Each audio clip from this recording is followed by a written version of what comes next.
ಆತ್ಮೀಯರೇ, ಎಲ್ಲರಿಗೂ ನಮಸ್ಕಾರ. ನಾನು ನಿಮ್ಮ ಸಂತೋಷಾದ್ಯ ಮಹಾರಾಜ್, ಪತ್ರಕರ್ತ, ಹೋರಾಟಗಾರ ಹಾಗೂ ಭಾರತೀಯ ಪ್ರಜೆಗಳ ಕಲ್ಯಾಣ ಪಕ್ಷದ ರಾಜ್ಯ ಘಟಕದ ಯುವ ಅಧ್ಯಕ್ಷರು. ಪ್ರಸ್ತುತ ವಿದ್ಯಮಾನ್ಯಗಳ ಕುರಿತು ಈ ಒಂದು ವಿಡಿಯೋ ಎಲ್ಲರೂ ತಪ್ಪದೇ ವೀಕ್ಷಿಸಿ, ವಿಶೇಷವಾಗಿ ಎಲ್ಲಾ ಪತ್ರಕರ್ತರು ತಪ್ಪದೇ ವೀಕ್ಷಿಸಬೇಕು. ಇತ್ತೀಚಿನ ದಿನಗಳಲ್ಲಿ ಇವತ್ತಿನ ಬೆಳವಣಿಗೆಗಳನ್ನ ನಾವು ನೋಡಿದಾಗ ಮನೆಗೊಬ್ರು ಯೂಟ್ಯೂಬರ್ಸು, ಮೊಬೈಲ್ ಇರೋರೆಲ್ಲ ಪತ್ರಕರ್ತರು ಅನ್ನೋ ರೀತಿಯಲ್ಲಿ ಪ್ರತಿಬಿಂಬ ಆಗ್ತಾ ಇದೆ. ಏರಿಯಾದಲ್ಲಿ ಮನೆಗೊಬ್ರು ಪ್ರತಿಯೊಬ್ರು ಯೂಟ್ಯೂಬ್ ಚಾನಲ್ಗಳನ್ನ ಮಾಡ್ಕೊಂಡು ಏನೋ ಒಂದು ವಿಡಿಯೋಸ್ಗಳನ್ನ ಅಪ್ಲೋಡ್ ಮಾಡ್ತಾ ಇರ್ತಾರೆ. ಇನ್ನೊಂದು ವಿಶೇಷತೆ ಏನಪ್ಪಾ ಅಂದ್ರೆ, ಕಂಟೆಂಟ್ ರೀಡರು, ಬ್ಲಾಗರ್ಸ್, ಯೂಟ್ಯೂಬರು, ಪತ್ರಕರ್ತರು ಮತ್ತೆ ಪ್ರತಿಯೊಂದಕ್ಕೂ ಡಿಫ್ರೆನ್ಸಿಯೇಷನ್ಸ್, ಪ್ರತಿಯೊಂದು ಡಿಫ್ರೆಂಟ್ ವ್ಯತ್ಯಯಗಳಿದಾವೆ. ಅದನ್ನ ಸ್ವಲ್ಪ ತಿಳ್ಕೊಬೇಕಾಗತ್ತೆ. ನಾನು ಕಂಟೆಂಟ್ ಕ್ರಿಯೇಟರು, ನಾನು ಬ್ಲಾಗರು, ನಾನು ಯೂಟ್ಯೂಬರು, ನಾನು ಜರ್ನಲಿಸ್ಟು ಅನ್ಕೊಂಡು ಪ್ರಾಮಾಣಿಕರಿಗೆ ನ್ಯಾಯಯುತವಾಗಿ ಪತ್ರಿಕೆಯನ್ನ ನಡೆಸ್ಕೊಂಡು RNA ಮಾಡಿ ಪತ್ರಿಕೋದ್ಯಮದಲ್ಲಿ ಛಾಪು ಮೂಡಿಸ್ತಿರುವಂತ ಕಾರ್ಯನಿರತ ಪತ್ರಕರ್ತರಿಗೆ ಕಳಂಕ, ಧಕ್ಕೆ, ಅವಮಾನ ಹಾಗೆ ಬೇಡಿಕೆನ ಕಮ್ಮಿ ಮಾಡುವಂತ ಕೆಲಸಗಳು ಆಗ್ತಾ ಇದೆ. ವಿಶೇಷವಾಗಿ ಕಾರ್ಯನಿರತ ಪತ್ರಕರ್ತರು ಯಾರೇ ಇದ್ರು ಆಲ್ಮೋಸ್ಟ್ ಎಜುಕೇಶನ್ ಮಾಡಿ, ಡಿಗ್ರಿ, ಡಬಲ್ ಡಿಗ್ರಿ ಮಾಡಿ, ಮಾಸ್ ಕಮ್ಯುನಿಕೇಶನ್ ಮಾಡಿ, ಜರ್ನಲಿಸಂ ಮಾಡಿ, ಪ್ರತಿಭಾನ್ವಿತ ಆಲ್ಮೋಸ್ಟ್ ಛಾಪು ಮೂಡಿಸಿ ದಶಕಗಟ್ಲೆಯಿಂದ ಹಿರಿಯ ಪತ್ರಕರ್ತರು ಇರ್ಬೋದು, ಸಮಾಜಮುಖಿ ಕೆಲಸಗಳಲ್ಲಿ ಛಾಪು ಮೂಡಿಸಿದಂತ ಪತ್ರಕರ್ತರು ಆರ್ಟಿಕಲ್ಸ್ ಗಳನ್ನೆಲ್ಲ ಮಾಡಿ ಪ್ರತಿಯೊಂದು ಸಮಾಜದ ಏಳಿಗೆಗೆ ಕಾರಣೀಭೂತರಾಗಿರ್ತಾರೆ. ಶಾಸಕಾಂಗ, ಕಾರ್ಯಾಂಗ, ನ್ಯಾಯಾಂಗದ ವ್ಯವಸ್ಥೆ ಆದ ನಂತರ ಮಾಧ್ಯಮ 4ನೇ ಸ್ತಂಭವಾಗಿದೆ. ಮಾಧ್ಯಮ ಅಂದ್ರೆ ಅದು ಸಾಮಾಜಿಕ ಜವಾಬ್ದಾರಿ. ಮಾಧ್ಯಮ ಕ್ಷೇತ್ರಕ್ಕೆ ನೀವು ಬರ್ಬೇಕಂದ್ರೆ ಅದರದೇ ಆದ ಒಂದು ಬದ್ಧತೆ, ಸ್ಕಿಲ್, ನಾಲೆಜು, ಟ್ಯಾಲೆಂಟು ಪ್ರತಿಯೊಂದು ಬೇಕಾಗತ್ತೆ, ವಿದ್ವತ್ತು ಪ್ರತಿಯೊಂದು ಬೇಕಾಗತ್ತೆ. ಆದರೆ ಇತ್ತೀಚಿನ ದಿನಮಾನ್ಯಗಳಲ್ಲಿ ಯಾರೋ ಒಂದಷ್ಟು ಜನ ಮಾಡುವ ಒಂದು ಕೆಲಸದಿಂದ ಎಲ್ಲಾ ಪ್ರಾಮಾಣಿಕ ಪತ್ರಕರ್ತರು ಮತ್ತೆ ಜೆನ್ಯೂನ್ ಆಗಿರುವಂತವ್ರಿಗೂ ಕೂಡ ಕೆಟ್ಟ ಹೆಸರುಗಳ ಬರ್ತಾ ಇದೆ. ವಿಶೇಷವಾಗಿ ವಾರ್ತಾ ಇಲಾಖೆ ಹಾಗೆ ಹೈಕೋರ್ಟ್, ಸುಪ್ರೀಂ ಕೋರ್ಟ್ ಡೈರೆಕ್ಷನ್ಸ್ ಕೂಡ ಮಾಡಿದೆ.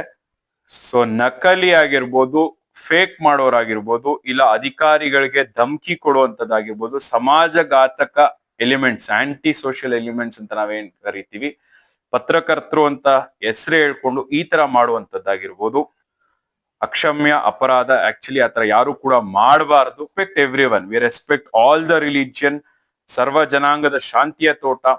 ವಿಶೇಷವಾಗಿ ಇದರಲ್ಲಿ ಮುಸ್ಲಿಮ್ಸು ಇಲ್ಲ ಯಾರೇ ಆಗಿರ್ಲಿ, ಯಾವ್ದೇ ಧರ್ಮದ ಬಗ್ಗೆ ಇಲ್ಲ ಜಾತಿಯ ಬಗ್ಗೆ ನಾನು ಮಾತಾಡ್ತಾ ಇಲ್ಲ, ವ್ಯಕ್ತಿಗಳ ಆಲ್ಮೋಸ್ಟ್ ನಿಮ್ಮ ಕ್ಷೇತ್ರಗಳು, ಅದು ಯಾವುದೇ ಕ್ಷೇತ್ರ ಆಗಿರ್ಬೋದು, ಕೂಲಿ ಕಾರ್ಮಿಕರಾಗಿರ್ಬೋದು, ಕಾರ್ಮಿಕ ಇಲಾಖೆಯಲ್ಲಿ ಕೆಲಸ ಮಾಡುವಂತರಾಗಿರ್ಬೋದು, ಆಟೋ ಕ್ಯಾಬ್ ಓಡಿಸ್ಕೊಂತಿರೋರು, ಗುಜ್ರಿ ಕೆಲಸ, ಅಂಗಡಿ ಹೋಟೆಲ್ಗಳಲ್ಲಿ ಕೆಲಸ ಮಾಡೋರು, ಮತ್ತೆ ಗ್ಯಾರೇಜ್ ಅಲ್ಲಿ ಕೆಲಸ ಮಾಡೋರಾಗಿರ್ಬೋದು, ಸಣ್ಣ ಪುಟ್ಟ ವ್ಯಾಪಾರ, ಹೂವು ಹಣ್ಣು ತರಕಾರಿ ಮಾರೋರಾಗಿರ್ಬೋದು, ಆ ವೃತ್ತಿಯಲ್ಲಿದ್ರೆ ಆ ವೃತ್ತಿಯಲ್ಲೇ ಇರಿ. ಮುಖವಾಡ ಹಾಕೊಂಡು ಪತ್ರಿಕೋದ್ಯಮಕ್ಕೆ ಬರಬೇಡಿ.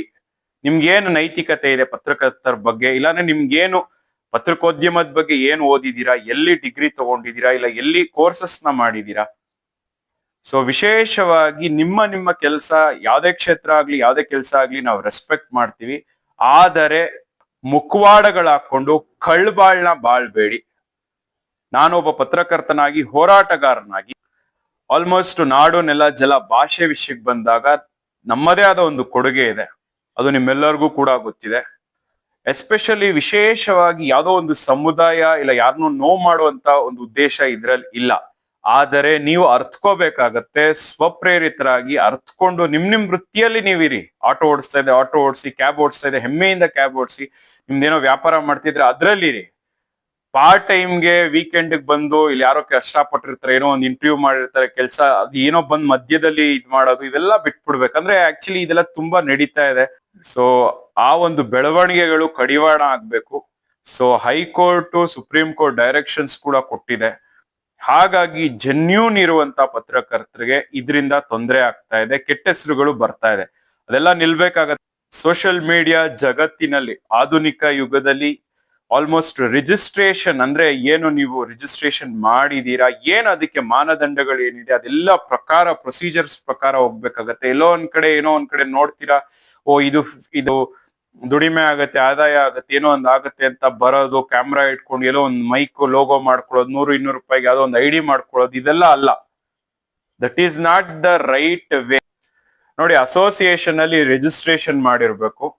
ಇಲ್ಲ, ನೀವು ಯಾವ್ದೇ ಅಸೋಸಿಯೇಷನ್ ಅಲ್ಲಿ ರಿಜಿಸ್ಟ್ರೇಷನ್ ಮಾಡಿಲ್ಲ, ನಕಲಿ ಇದ್ರೆ ಆಲ್ಮೋಸ್ಟ್ ನಾನು ಹೇಳೋದೇ ಇಷ್ಟೇ, ಬದುಕಲು ಪತ್ರಿಕೋದ್ಯಮಕ್ಕೆ ಬರಬೇಡಿ. ಯಾಕಂದ್ರೆ ಇದು ಸಾಮಾಜಿಕ ಜವಾಬ್ದಾರಿ. ಬದುಕನು ಅಂಬೇಡ್ಕರ್ ಅವರು ಅದೇ ಹೇಳ್ತಾರೆ, ರಾಜಕೀಯ ಇದು ಸಾಮಾಜಿಕ ಜವಾಬ್ದಾರಿ. ಅದೇ ತರ ಪತ್ರಿಕೋದ್ಯಮನು ಅಷ್ಟೇ. ಈ ಒಂದು ಉದ್ಯಮನ ಉಳಿಸಿ ಬೆಳೆಸುವಂತ ಕೆಲಸಗಳಾಗ್ಬೇಕು. ಪ್ರಾಮಾಣಿಕವಾಗಿ, ದಿಟ್ಟ, ನಿರಂತರವಾಗಿ ಸತ್ಯದ ಪರ, ನ್ಯಾಯದ ಪರ ಕೆಲಸ ಮಾಡುವಂತ, ಜನಗಳಿಗೆ ಒಳ್ಳೆ ರೀತಿಯ ಪ್ರಾಮಾಣಿಕತೆಯಿಂದ ಸುದ್ದಿ ತಲುಪಿಸುವಂತ ಒಂದು ಮಾಧ್ಯಮ. ಆ ಮಾಧ್ಯಮಕ್ಕೆ ಅದರದೇ ಆದ ಒಂದು ಕ್ವಾಲಿಫಿಕೇಶನ್, ಎಜುಕೇಶನ್, ನಾಲೆಡ್ಜ್, ಸ್ಕಿಲ್, ವಿದ್ವತ್ತು ಎಲ್ಲವೂ ಬೇಕಾಗತ್ತೆ.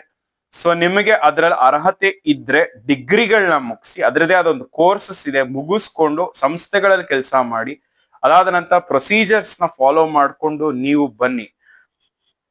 ಅದ್ಬಿಟ್ಟು ಎಲ್ಲೋ ಒಂದ್ ಕಡೆ ಏನೋ ಒಂದ್ ಸಣ್ಣ ಪುಟ್ಟ ಕೆಲಸ ಮಾಡ್ತಿರೋರು, ಕಾಕಡವು, ಮಲ್ಗೆ ಹೂವು, ಶಾವಂತಿಗೆ ಹೂವು ಮಾರೋನು, ಹಣ್ಣು ತರಕಾರಿ ಮಾರೋನು, ಕೂಲಿ ಕೆಲಸ ಮಾಡೋರು, ಗ್ಯಾರೇಜ್ ಅಲ್ಲಿ ಕೆಲಸ ಮಾಡೋರು, ಗುಜ್ರಿ ಏನೋ ಒಂದ್ ಮಾಡ್ತಿರ್ತಾರೆ, ಬರೋದು ಈ ತರ ಮಾಡೋದೆಲ್ಲ ತುಂಬಾ ದೊಡ್ಡ ತಪ್ಪಾಗತ್ತೆ, ಅಕ್ಷಮ್ಯ ಅಪರಾಧ ಅಂತೆ. ಹಾಗಾಗಿ ವಿಶೇಷವಾಗಿ ಕಾರ್ಯನಿರತ ಪತ್ರಕರ್ತನ ಗೌರವಾನ್ವಿತವಾಗಿ ಕಾಣುವಂತ ಕೆಲಸಗಳು, ವಾತಾವರಣಗಳು ಆಗ್ಬೇಕು. ಅದು ಯಾವುದೇ ಜಿಲ್ಲೆ, ತಾಲೂಕು, ಹೋಬಳಿ ಮಟ್ಟದಲ್ಲಿ, ರಾಜ್ಯ, ಹೊರ ರಾಜ್ಯ, ಆಲ್ಮೋಸ್ಟ್ ನಮ್ಮ ದೇಶದಲ್ಲೇ ಅಂತಾನೆ ಹೇಳ್ಬೋದು. 20-25 ವಸಂತ, 30 ವಸಂತಗಳ ಹಿಂದೆ ಮಾಧ್ಯಮಕ್ಕೆ, ಮಾಧ್ಯಮ ಕ್ಷೇತ್ರ, ಮಾಧ್ಯಮ ರಿಪೋರ್ಟರ್ಸ್ ಅಂದ್ರೆ ಅದರದೇ ಆದ ಒಂದು ಸ್ಥಾನಮಾನ, ಗೌರವ, ವಿದ್ವತ್ತು, ಭಯ ಎಲ್ಲವೂ ಇತ್ತು, ಮಹತ್ವ ಪ್ರತಿಯೊಂದು ಇತ್ತು. ಆದರೆ ದಿನ ಕಳೆದಂತೆ ಕಾಲಕ್ರಮೇಣವಾಗಿ ಅದು ನಶಿಸಿ ಹೋಗಿದೆ. ಯಾರಿಂದ? ಈ ತರ ಒಂದು ಫೇಕ್, ಫ್ರಾಡ್ ಮಾಡುವಂತ,